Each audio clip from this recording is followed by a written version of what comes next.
Food prices are something all of us are intimately aware of these days, so we thought we'd reach into the vaults and pull out a radio interview from 24 years ago to show that you're not alone in your concerns about food and making ends meet. This episode features an unedited conversation between Dennis Mills, internationally celebrated musical performer Sylvia Tyson, and legendary radio broadcaster Michael Enright. The audio was from a December 1999 broadcast of Michael's program This Morning, which was originally aired on CBC Radio One. We hope you enjoy this episode of The Life of a Servant, Reflections on Food Security, a tribute to Canada's family farms.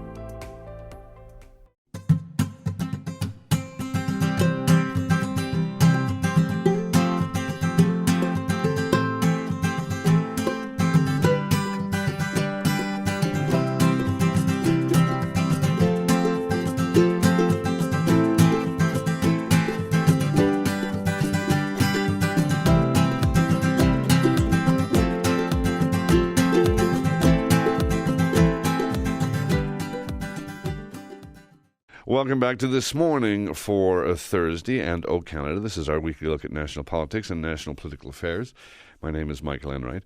Now, last month, you might remember we talked about the problems on the family farm in Canada.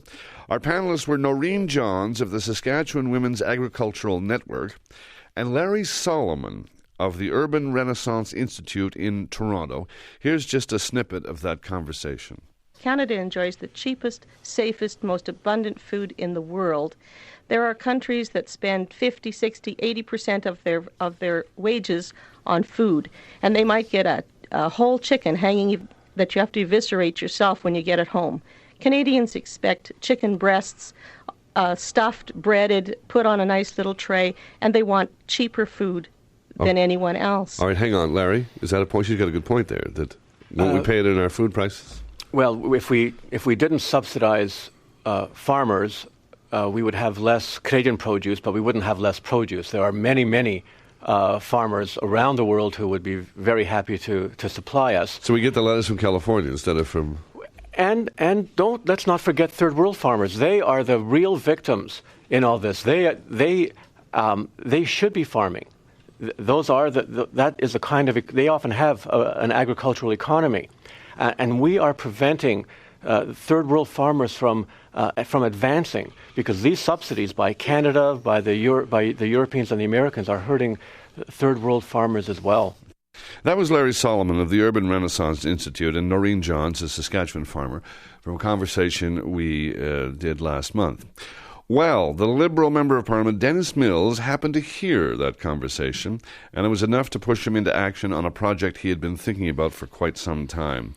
Dennis Mills is in our studio in Toronto this morning. Good morning. Good morning, Michael. What was your reaction to that round table we had on farming? Well, my immediate reaction was that, with all due respect to Larry, his system of measurement for a nation is upside down in terms of mine. I just don't calculate the way you build a nation's strength on an earnings per share per quarter basis.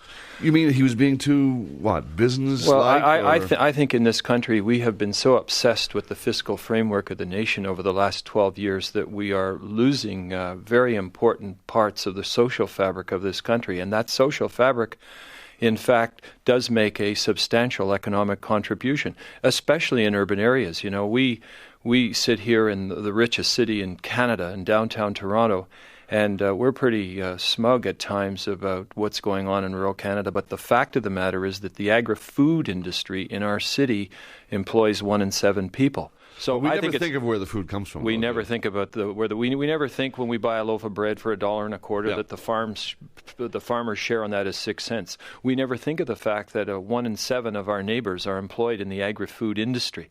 And the beginning 1 in 7. Actually, it's 1 in 7, and you should. It's the third largest employer in our country. So I think it is self-serving for us in urban areas across Canada to protect our first culture, our agricultural base in this country. And I think to just treat it in wherever we can get it the cheapest anywhere in the world, that's not where I come from. But Dennis, where you come from, you're a city kid. Well, you're a downtowner. Yeah, I am a downtown city, Riverdale, East York person, and but the fact of the matter is, I listen to my constituents. I do my best to listen to them, but and I can remember a few years ago when we had a compare the share exhibit on the Danforth, Michael. Here's a jug of milk, and the farmer gets this, and this is what you pay, and the bread, etc. People came in and they were shocked at how little our farm families receive. I mean, the average family farm income in this country is $14,500. Well, Michael, workfare in our city right now, you get almost that. Now, tell me about this project you've been thinking about for some time. That you heard Larry Solomon on the radio. What happened? Well, actually, the first spark on this came from an artist, Ronnie Hawkins, who invited me to the Hawk invited me to an event in Arkansas where they were doing a family farm tribute there. I couldn't go because we were opening Parliament, but he did come back and he said, Dennis, the Americans do a much better job at promoting and supporting their rural communities. Why don't we do something in Regina? And I said, well, Ronnie, that's preaching to the converted. Let's go into downtown Toronto. And from there, we had a little debate in the House of Commons. And from there, we went around and we talked to people in the city that like to do things, and it's all come together. But and the artists, didn't by the way, all come together. What did you had to do? What did you do? Well, I mean, I first of all, we went to Paquin Entertainment, who are talent coordinators. They approached a number of our great Canadian artists, and they all came on board in a second and said, yes, let's do this. One of the challenges we had was the fact that we wanted to do it quickly. We wanted to do it because these people are in certain parts of our country are in serious pain right now, and months, days seem like years to them. So the artists have responded. We then went, of course, to CBC Newsworld. And by the way, CBC Newsworld has just done an entire restructuring of their day on the Sunday the 16th to dedicate it to agriculture. And sponsors and everybody came on board. But Dennis, you well know that a lot of people out west, I don't mean out west, a lot of people in the west, in Saskatchewan, say that pain, to a large extent, is caused by the Liberal government of which you are an honoured member. Yes, I am an honoured and loyal member to the Liberal Party and to my leader. But one of the things that we celebrate in this party is that we have a right to challenge, debate, even ourselves. And not just in private. We can even have these debates with our constituents and our community. I've never seen a perfect piece of government policy yet, whether it's cultural policy, tax policy, whatever. And the problem that we have in the country right now, Michael, is that how many phone calls would you think I would get in a year on rural Canada or agriculture? Right. Zero. But I want to tell you, once we get the city residents involved in this debate, I would suggest we're going to become a lot more accountable for our rural Canada.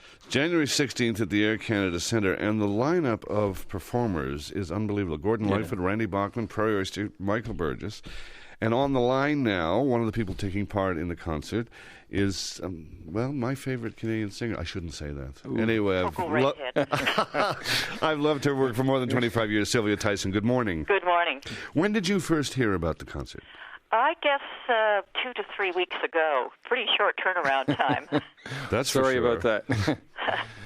Why did you agree to become a part of it? Was it Mills? Was that persuasive, or what happened? Back in. No, they phoned, said what it was, and I just instantly said yes, because it's a subject that's very close to my heart. I'm from southern Ontario. Right. And grew up with that life. I mean, I did farm labor all through high school to pay for my books and clothes.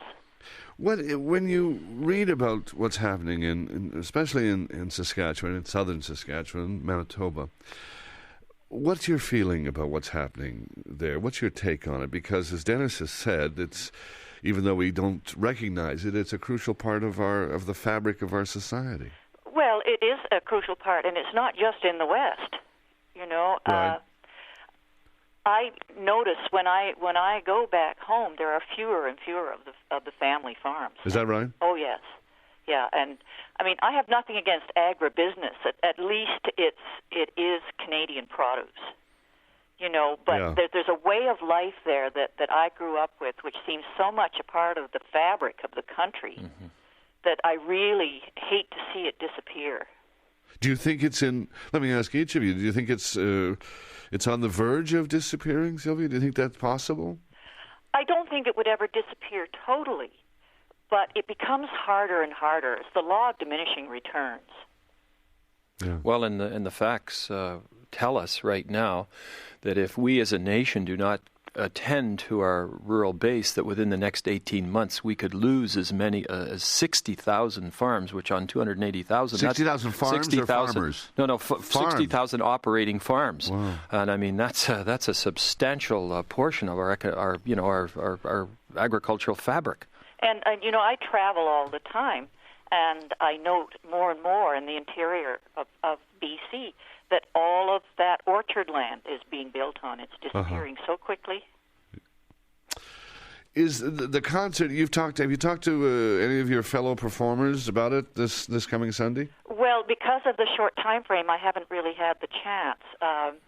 I'm going to be performing with Prairie Oyster, and did have a rehearsal with them, all of them. Well, half of the band lives in rural areas now. Right. But you're going to be performing before, I assume, a largely urban audience. Mm-hmm. How does that change what you're going to do, or does it change? It doesn't change because the message is the same. And really, what was said about preaching to the converted is absolutely true. You have to reach people who have not heard all of this, who need to know about it. And I think that it really is not so much a fundraiser, although it may become that if it continues, because the money that's going to be raised by this event is really just a drop in the bucket. Sure, yeah. This is more a consciousness-raising event. Nodding. And yes, there may be, 10,000 people there, I think was the latest count, but I'm sure there'll be a lot more by the time we actually perform. But the national coverage that this is receiving shows that this issue has relevance and importance. Dennis, this is just one element of a larger campaign you're planning. Briefly, just tell me about that. Well, I mean, I think that by doing it now, bringing it to urban Canada, that's where 80% of our voters are. You will also affect the timing. You will force those decision makers, those executives that are really seized with the file, to move their decisions forward in a much more expeditious way. Most politicians would rather lead the parade than follow it, and I think that we're going to affect positive change quickly.